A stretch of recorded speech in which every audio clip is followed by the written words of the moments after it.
Preparations are pretty intense at the Oscars. Everything has to be perfect. The world is watching, remember, as the Academy Awards. Who'll win this year? Well, there are your top film nominees. Most of them we've seen before throughout award season. There are no surprises here.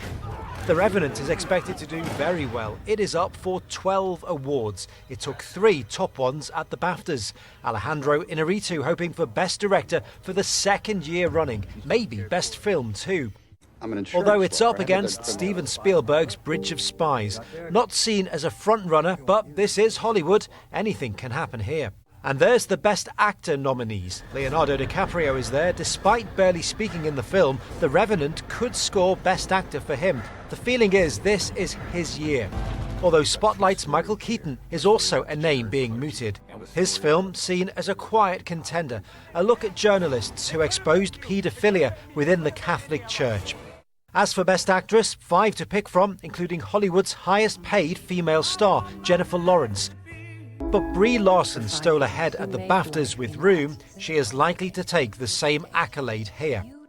Of course, much of the talk this year is about who will not be taking home one of these things, with this whole debate about a lack of diversity in the wider film industry. Now, that is something that will continue to be discussed for much, much longer, but right now it is still overshadowing what is Hollywood's biggest and should be Hollywood's happiest night.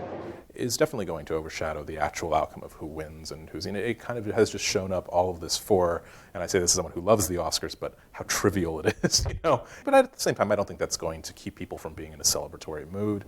I think that the Academy itself is trying to ground that discussion in the ceremony as much as possible by having a lot of black presenters, by having Chris Rock still there to actually speak to the issue, and you know he's going to be merciless, and I hope he is.